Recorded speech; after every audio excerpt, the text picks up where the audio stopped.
All right, Shalom. First and foremost, I'm going to say, Call Allah Yahweh Ba'ashim Yahawashi, Ba'ashim Rakah HaKodash, and double honors to the elders and apostles of Great Millstone, who taught us this truth and rule well, and Shalom to the hopeful elect, Yahweh Ba'ashim Yahawashi, Ba'ashim Rakah HaKodash, Barakatam. It's the brother Kazak coming back at it again with another lesson, and this lesson is going to be dealing with, how in the near future, this devil's going to come down with a lot of persecution, a lot of wrath on primarily you tribes, man. And that's one of the things that Jake, forgets about your average black, Latino, Native American. That's one of the average things that they forget about is this devil's track record against you, man. And that's why for us, it's going to come to no surprise when he comes down with great wrath. When all hell breaks loose and he declares that martial law, when you start to see, a lot of, atrocities and draconian measures be implemented, man. All right, and you tribes, you thought because Esau, just goes and plays nice, you think that he's now your friend. He would never, ever in a million years, do such things, but here it is, the past few hundreds, past decades, and even on to this day, this devil is still doing atrocities against y'all, man. All right, so we're going to start off with the book of Revelations, chapter 12 and 12, and it reads, Therefore rejoice, ye heavens, and ye that dwell in them. Woe to the inhabitants of the earth and of the sea, for the devil is come down unto you, having great wrath. All right, now when you go into the word devil, is not talking about, spiritual demon Satan, man. This right here is talking about his physical counterpart, which is, Esau, Edom, the so-called white man. All right, so it's basically saying that the so-called white man is going to come down onto you having great wrath because he knows that he has but a short time. All right, now that goes into his elites, okay? Because at the end of the day, we're not worried about your average six-pack Joe Schmo, man. We're not really, you know what I'm saying? They're not worrisome or anything like that.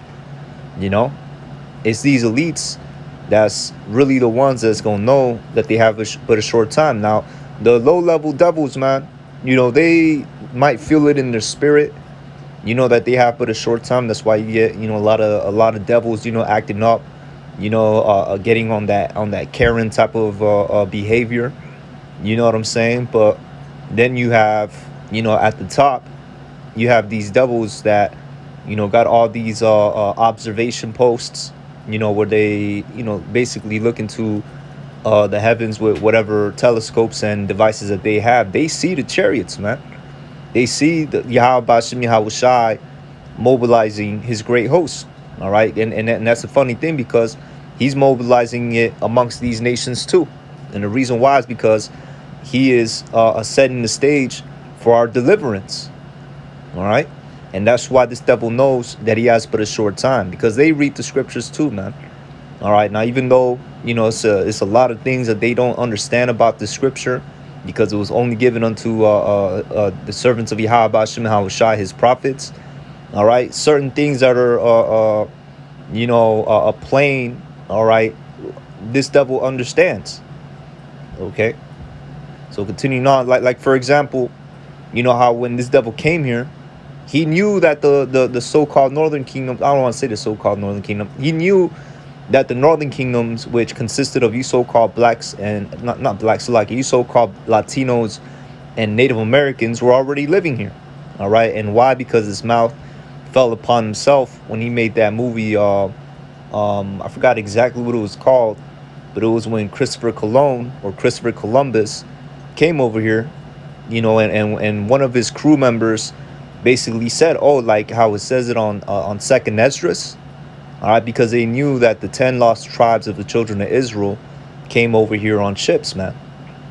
Okay, so this devil knows a thing or two in the scriptures, and he knows that, plain as day, Esau's the end of the world, Jacob is the beginning of it that follows. So this devil knows that when his downfall comes, that's when we're gonna be, raised up, man. And that's all he needs to know to understand that his time is short. Okay, he looks at them different observational posts. He looks at the heavens. He sees the chariots mobilizing. He sees the host that's being mobilized to take his whole a ruling structure, his whole empire down. And then he looks at what? He looks at the analytics. He looks at the statistics, right? And he sees that the so-called blacks, Latinos, Native Americans, we're the next up as far as the trendsetters, man. Meaning that these other nations, they don't even want to be like this devil, man. They want to be like us. So now you see why this devil knows that he has but a short time, because he knows in the spirit, and he sees it manifesting in the real world. All right, literally. All right, that his demise is coming soon. Okay, and what is he gonna do to try and stop that? Well, first of all, he's enabling his agendas.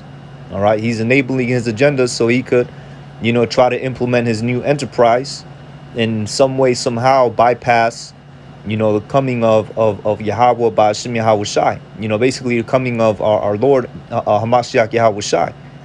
I don't know how he think he's gonna be able to bypass that. Okay, by I don't know, trying to fight against him or whatnot. But he's gonna fail miserably. All right. So continuing on, the book of Psalms, chapter 9. All right, and this is just to further substantiate the point. All right, so Psalms chapter 9 verse 15, and it reads, "The heathen are sunk down in the pit that they made. In the net which they hid is their own foot taken." All right, because this net represents these agendas that's being pushed out by these elites, man. All right, verse 16, "And Yahweh Hashem Yahushua is known by the judgment which he executeth. The wicked is snared in the work of his own hands." All right, and why does it say that? Because it's going to be the same agendas that these devils come out with. Is going to be their own downfall. It's going to be their own demise. All right, because in order for them to implement their enterprise, their device, which is the CHIP, all right, and implement their new currency, which is the central bank digital currency. What do they have to do? They have to do away with the previous or should I say the current a system of currency, all right, which is that dollar. And if they do away with that, the U.S. society is done. All right, but they think that they're gonna be able to restore it some way, somehow, but that's not going to happen. All right, once the society collapses, these devils will not be able to put it back into place, because they're going to get overthrown by then.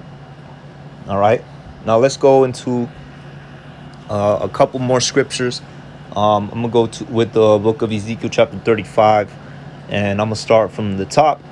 All right, to set the foundation, because these devils, man, they got a perpetual hatred against us, man. All right, and the best way to really understand them is by looking at the history, studying the history, studying what they did to us as a people, man. And you'll see that there is no fixing with this devil. All right, so book of Ezekiel chapter 35 verse 1, and it reads, "Moreover, the word of Yahweh Hashem Yahushai came unto me, saying, Son of man, set thy face against Mount Seir and prophesy against it." So you see the word Mount Seir. All right, that was the capital of the land of Edom. Okay, the nation of Edom, that was their capital in the ancient times. So when you see, Mount Seir being addressed in some parts of the scriptures, it's talking about literally the whole nation of Edom, them as a people, not the geographical place, man. All right, because somebody will come up and spout confusion. Well, this is only talking about Mount Seir, which is a location, the capital of ancient land of Edom. Is not necessarily talking about the people. No, man, it's talking about the people. All right, and we're prophesying against them. And it says, "And say unto it, Thus said Yahweh Hashem Yahushai, our power, Behold, O Mount Seir, I am against thee, and I will stretch out my hand against thee, and I'll make thee most desolate." All right, so that's talking about what, man? All right, what is the main great city that this devil possesses? Babylon. All right, and he's gonna make this place desolate, man. All right, verse 4, "I will lay thy cities waste, and thou shalt be desolate." All right, and that too, man. Them other countries too that these devils control, they're gonna be made desolate as well. Now they're not gonna be completely destroyed like Babylon, with the ICBM thermonuclear missiles, but you might have some parts of Europe, some parts of Israel, some parts of Russia, that be destroyed, with the missiles and whatnot, but their governments are still gonna be thrown down. All right, they're not gonna be restored in our rulership, man. Okay, Ain't gonna be no France, no Italy, no Germany, England in the kingdom, man. All right, the world itself is gonna change. Okay. So continuing on, let me see verse 4. I will lay thy cities desolate, and thou shalt be desolate, and thou shalt know that I am Yahweh Ba'ashem Yahweh Shai. All right, and that's the Lord showing his power on this devil, man. Because ultimately, man, look, this devil has a abominable mindset. All right, that's why the scripture says, "Behold, his soul inside him is how does it say it, Salaki? Let me grab it. Let me see. His soul, which is lifted up." I think that's how it says.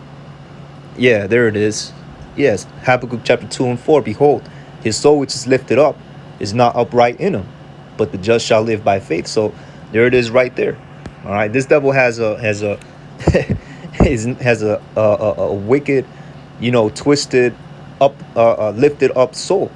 All right, and the reason why is because he wants to be as the Most High. All right, so therefore he's going to be the main one to experience the tip of the spear when it comes to that smack to reality that all these heathens are getting ready to experience, because they don't have the fear in Yahweh Ba'ashem Yahweh Shai in their hearts. All right, continuing on verse 5, and it wasn't given to them because they the heathens, and Yahweh Ba'ashem Yahweh Shai is not dealing with the heathens. All right, but at the end of the day, when we get back in rulership and we come back to Yahweh Ba'ashem Yahweh Shai, we have the new bodies, right? Us as a nation, and we over these heathens, man. All right, they're going to fear Yahweh Ba'ashem Yahweh Shai because they're not going to be allowed to partake in their idolatry. All right, because that's all it is idolatry, vain worshiping, worship that is in vain, because they're not worshiping real powers, man. They're just worshiping creations that they made up after themselves. All right, so continuing on verse 5, because thou hast had a perpetual hatred and hast shed the blood of the children of Israel by the force of the sword in the time of their calamity. Okay, and there it is right there. All right, because thou hast had a perpetual hatred. All right, and that is a perpetual hatred all the way since the beginning. Okay, going back to the birthright, even the very beginning with Cain and Abel, man. All right, that perpetual hatred. All right, because Cain was basically reincarnated into Esau, man, and that's why his mark came through as well.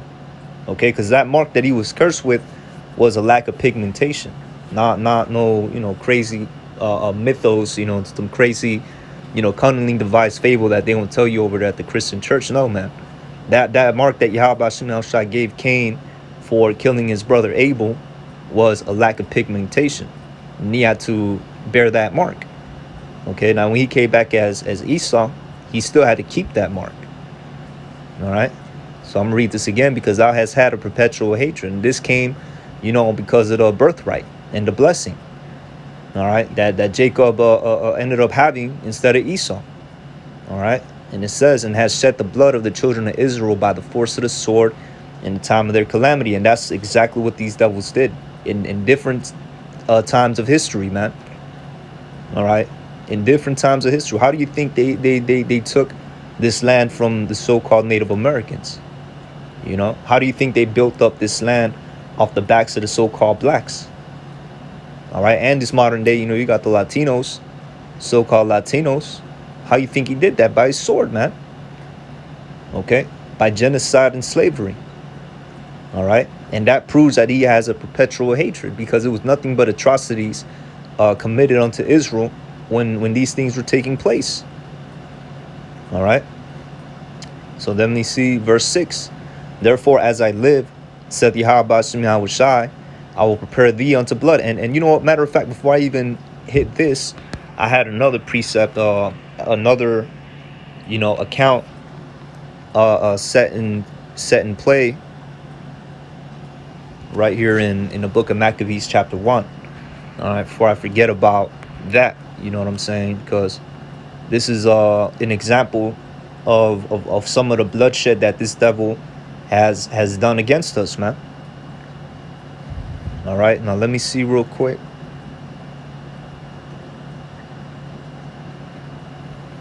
All right, so this is after Alexander the Greek, which that's what we call him. We don't call him great. Alexander the Greek All right, this is what happened after he died. All right, so the book of First Maccabees chapter 1 and 7, because them Greeks, they were in Israel, man. They took over Israel. You know what I'm saying? They conquered Israel, through Alexander.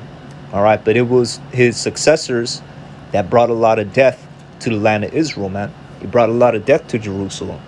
And this is some of that bloodshed and that what's it called? That perpetual hatred that the scriptures speak of. This is a display of that. And also a display of what they're getting ready to do. All right, because they're getting more and more frustrated. First of all, they can't handle the truth. They have nobody to come against us and try to discredit us and make us lose what's it called? Yeah, basically discredit the prophets, man. They can't do that because every single day the word is manifesting itself. All right, so what are they going to do at the end of the day? They're going to resort to that sword. And guess what? Yahweh Shem Yahushua is going to disappoint them. All right, because as the scripture says, no weapon formed against thee shall prosper. All right, so First Maccabees chapter 1 and 7. So Alexander reigned 12 years and then died, and his servants bare rule, everyone in his place. And after his death, they all put crowns upon themselves, so did their sons after them. Many years and evils were multiplied in the earth. All right, so right then and there. And why were evils multiplied in the earth? Because these are Edomites, man. They don't rule in righteousness, they rule in wickedness.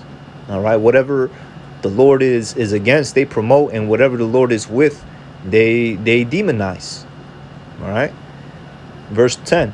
And there came out of them a wicked root, Antiochus surnamed Epiphanes, the son of Antiochus the king, who had been in hostage at Rome, and he reigned in the 137th year of the kingdom of the Greeks. All right, now this is, a trippy thing. You know how it says, this dude, he was a hostage at Rome, meaning he was at Rome, and you read up in the book of First Maccabees, Israel went to Rome for refuge against the Seleucid Empire, but this is, just pointing this out, because at the end of the day, them Romans were Edomites, man. And all these Edomites is in league at the end of the day, man. We was being attacked by one, we had to run to another, but that goes to show that we were not at the top back in them days, man. And Yahweh Shem Yahushua wasn't really dealing with us back then. But at the end of the day, you see what these, what our main enemies did to us.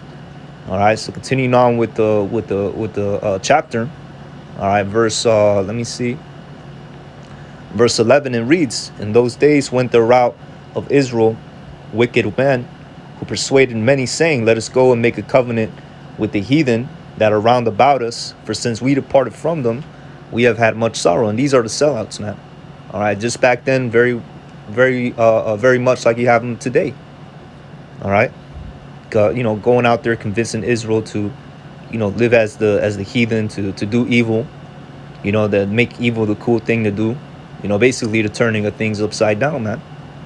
Nothing is new under the sun. They was going through it back then, we going through it right now. Verse 12, so this device pleased them well. Then certain of the people were so forward herein, that they went to the king, who gave them license to do after the ordinances of the heathen, you see. And that's what they did. All right, to go out there and have a license to commit iniquity. Verse 14, whereupon they built a place of exercise at Jerusalem, according to the customs of the heathen. Because ultimately, man, it ain't a sin to go do exercise, man. It ain't a sin to work out. All right, but the key point is according to the customs of the heathen. Now, in order to understand that this place of exercise was a place of wickedness, is you have to understand that the custom of these particular heathens, all right, were Greeks. All right, and if you go into the Greek customs, you understood that there was, hey man, that was the original alphabet community. Or should I say one of the original alphabet communities, man. The Greeks, they were known for, a lot of abominable acts in the eyes of Yahweh Shem Yahushai. So, there are places of exercise, to be, get into a much more specific, All right, was abominable because you'd be working out in the nakedness of your fellow, people that's out there working out. You'd have to get, basically butt naked to work out there. And that's what made these places of exercise in Jerusalem wicked, man. All right. Because you go to work out, you don't go to see other men, man. You go just to, work out and improve yourself. All right. Verse 15. And made themselves uncircumcised and forsook the holy covenant and joined themselves to the heathen and were sold to do mischief. Right. Now, when the kingdom was established before Antiochus, he thought to reign over Egypt that he might have dominion of two realms. All right. So, hey, he went to go to war against the Ptolemies, man. All right. Now, let me see. Let's just jump down just for, the sake of time.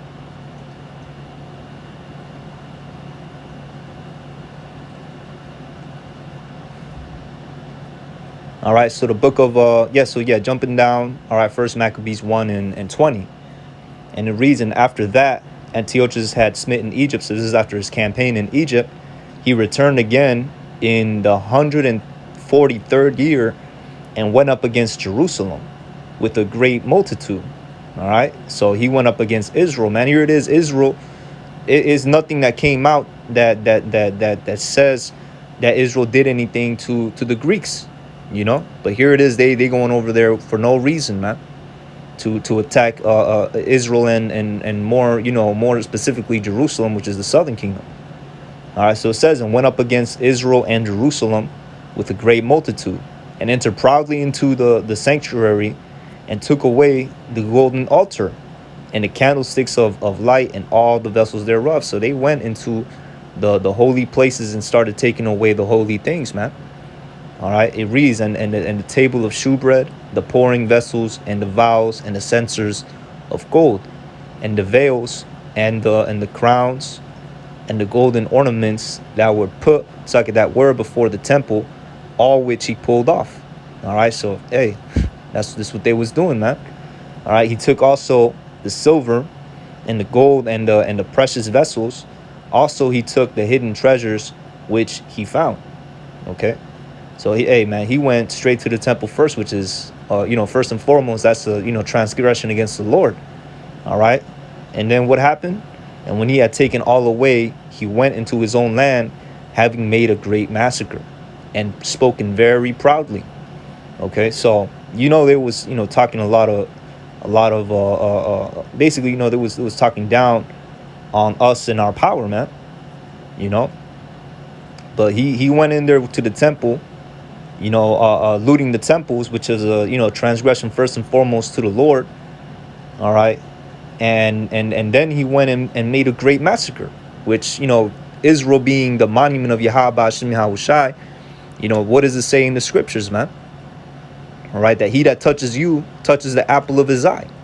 And this is literally right after Alexander the Great, man. See, this devil thinks that he don't got to answer for nothing. He got a lot to answer for, man. All right, because let's look up his era. All right, Alexander the Great. All right, and we're going to continue on reading on this. Okay, so he was born in July 356 BC and died June 323. All right, year 323 BC. All right, so this was, hey, man, this was before the Romans even came over here, man. This was before 70 AD. These devils been messing with us since then. All right. They have they have a very long track record to answer for, man. All right. But that's beside the point. The main point is that you got the tribes to this very day. You got this, you know what I'm saying? You got this complacent attitude towards this devil, and it's crazy because you quick to kill each other all day long. But when it comes to this devil, right, when it comes to Massa, you don't want to do anything, Anyways, continuing on. All right, let me find my place again. Let me see. Right, verse 25. Therefore, there was a great mourning in Israel, in every place where they were. Yeah, it was a dark hour, man. They just got looted. They got massacred, literally slaughtered up. You know what that is? One moment you're with your family. Next moment you're all getting lined up to get destroyed. to get executed, man. Hell no. Verse 26, so that the princes and the elders mourned, the virgins and young men were made feeble, and the beauty of the women was changed. Every bridegroom took up lamentations, and she that sat in the marriage chamber was in heaviness. Yeah, because hey, man, them Maccabees, man, not the Maccabees, so like them Seleucids, all right, with Antiochus and Epiphanes in them, they was wreaking havoc all over the land.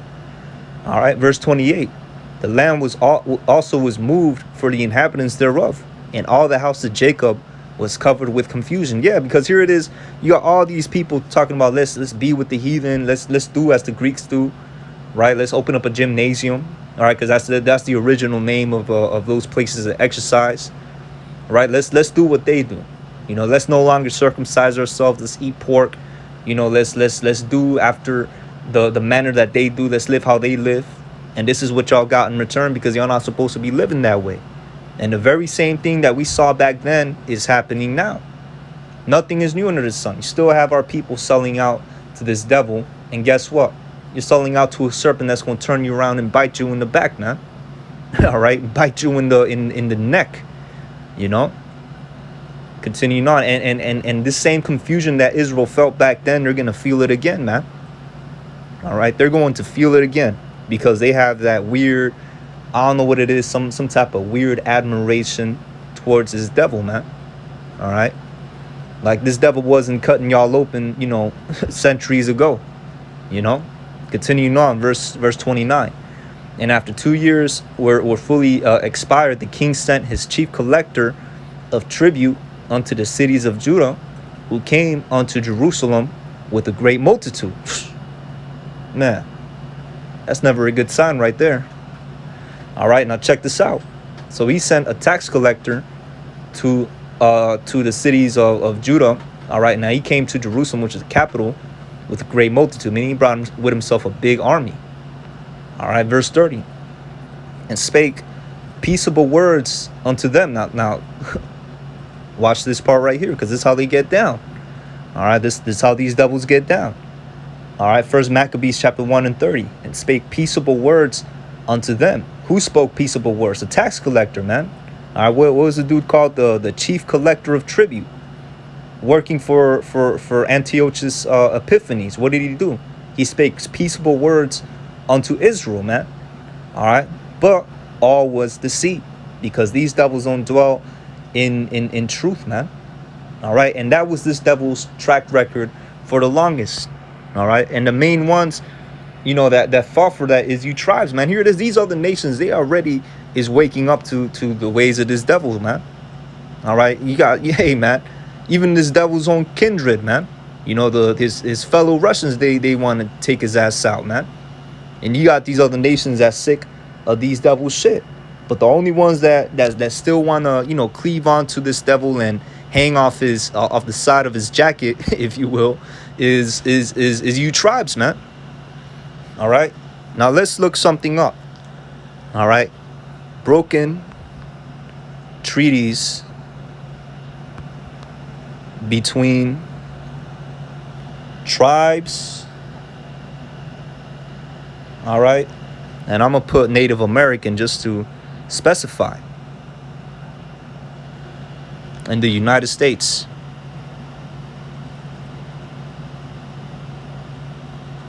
All right, so let's go into right here.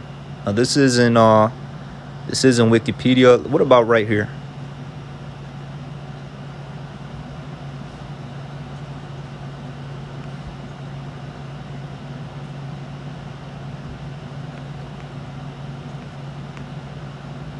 All right, because this is a pretty big article. I don't want to, you know, skim through a lot.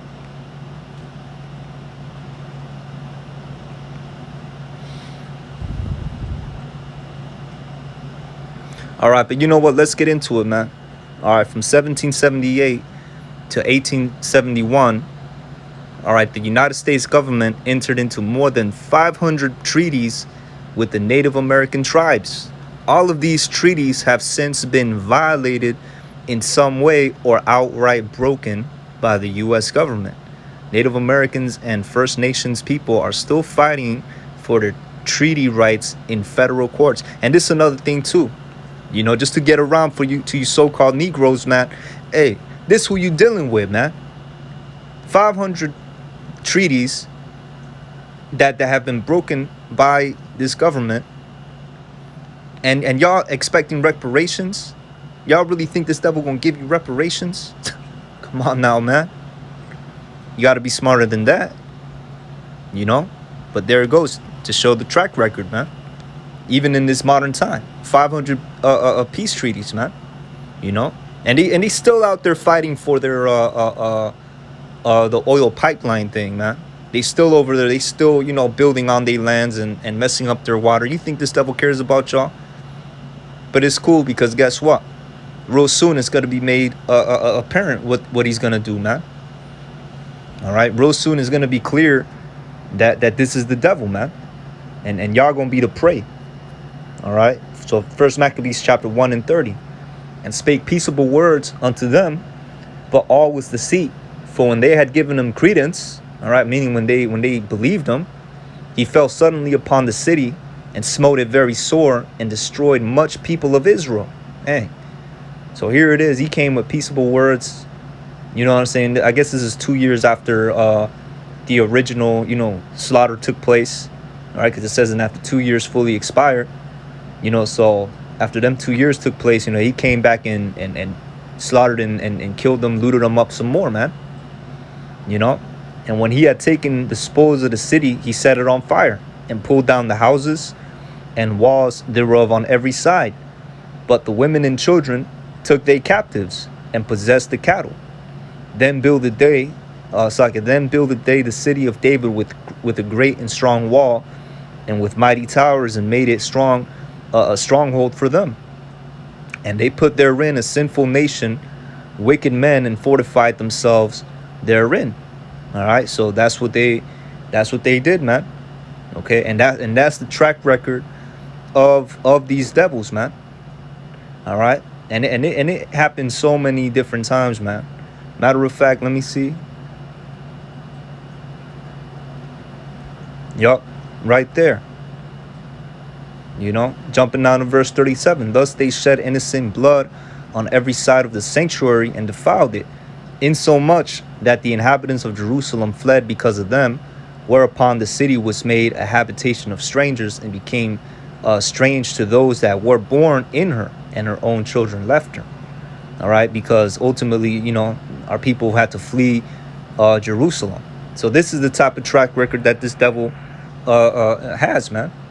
All right. And you tribes that forget this, okay, ultimately, because, you know, the average Jake doesn't know who he is, man.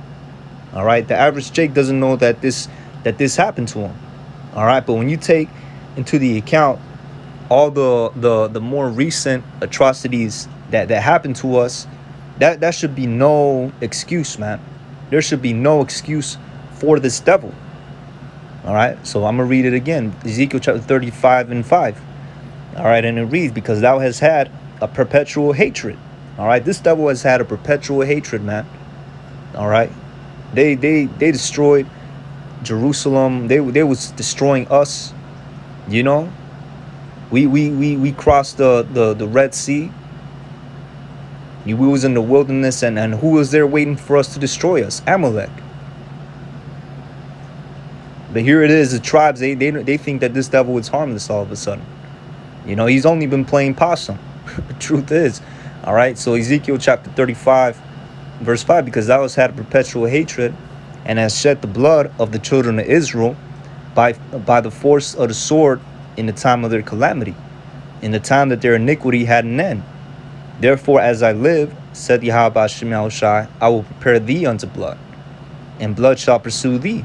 So you see, that's what's getting ready to happen. Since thou hast not hated blood, even blood shall pursue thee. Yeah. Hey, it's gonna be a time when it's gonna be this devil's turn, man. All right, verse 7.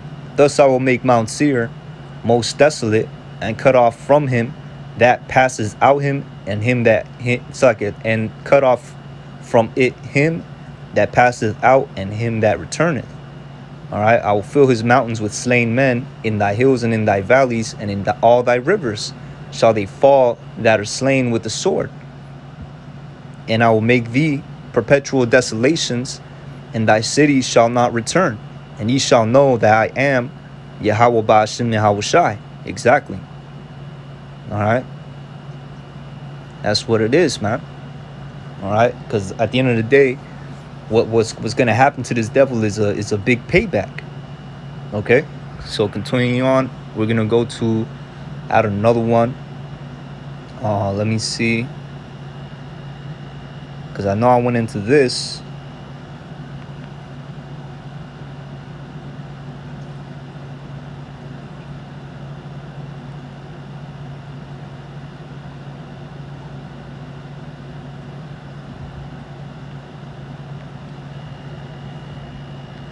All right.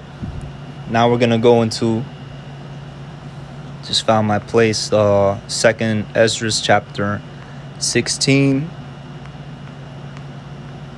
We're going to go into the precise scripture that goes into how these devils is going to be coming down on you tribes, man.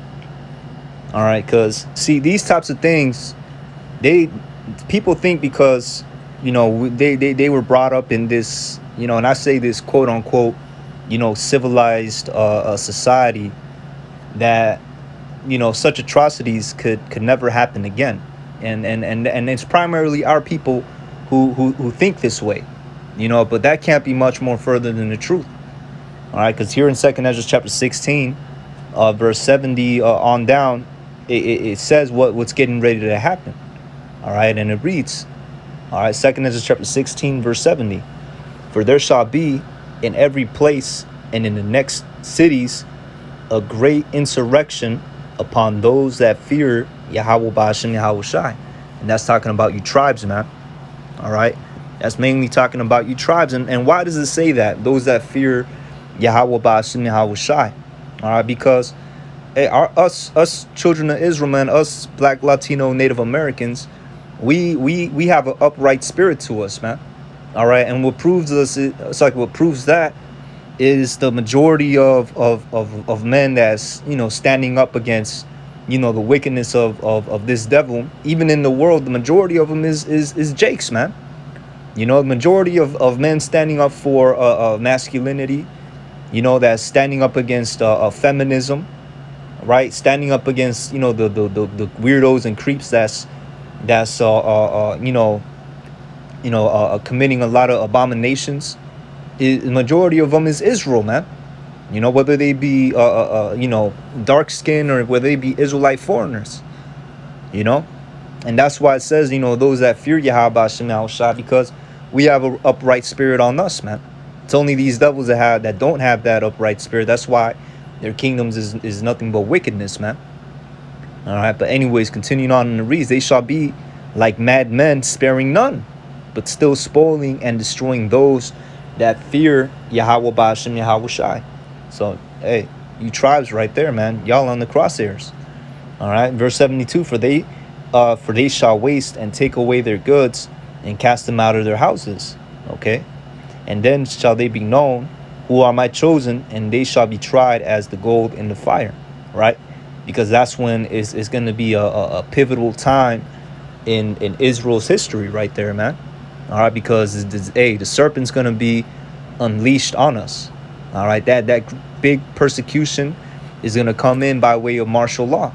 Okay, because like I said in the beginning, you know, what are they doing to try to what's it called, to try and bypass, you know, Yahweh Shai's return and them having to deal with Yahweh Shai? They trying to usher in their new enterprise. Okay, so they you know, are rushing to get themselves established, right? And how do they do this? They collapse the economy. That's going to create the chaos. And that martial law is part of the order that they came out of the chaos. You know, that they have created out of the chaos. See, the chaos is you tribes, you people, you know, low levels, you know, basically killing each other, looting each other up, shooting each other up, you know, for resources and whatnot. You know, like it says, you know, a purge-like environment. You know, then they come in with the order. And what's the order? The martial law. You know, which martial law, they're going to be, hey, man, they're going to be running through you tribes, man. Martial law is not going to be a police, type of vibe, man. The martial law troops, man, they're gonna be very trigger happy on you tribes, man. All right, and a lot of it is much deserved because of judgment. Okay, but continuing on, it says they shall be like madmen, sparing none. All right, but still spoiling and destroying those that fear Yahweh Ba'ashem Yahweh Shai.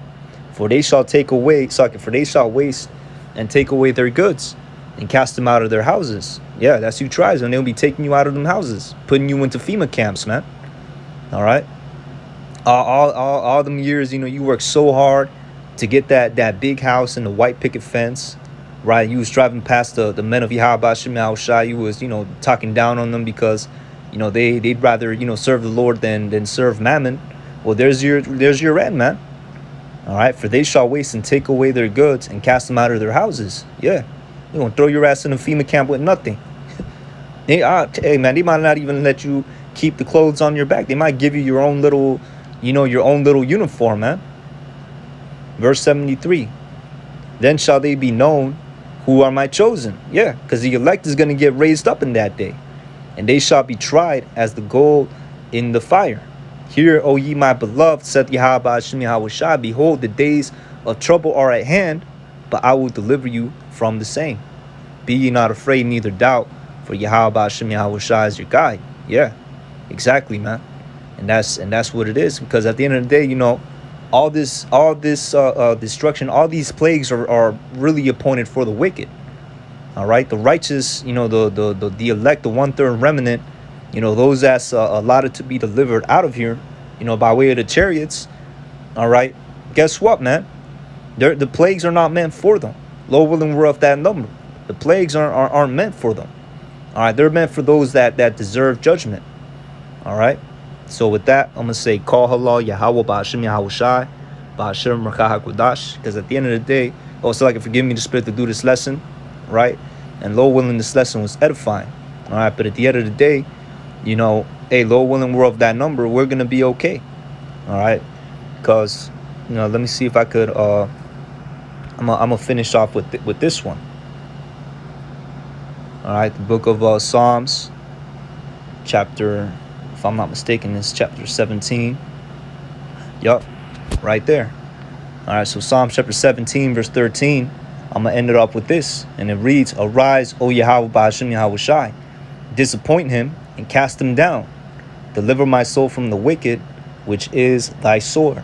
All right, and you see the wickedness coming out of our people. All right, and Esau being the sword of Yahweh Ba'ashem Yahweh Shai, he's getting ready to punish our people for their iniquity. You best believe this he's only playing out his role, man. All right, because at the end of the day, he's the sword of the Lord, and the Lord's going to swing him against Israel, to spank Israel back into his right behavior, basically. All right, so hey, with that, I'm gonna say shalom, on to the next.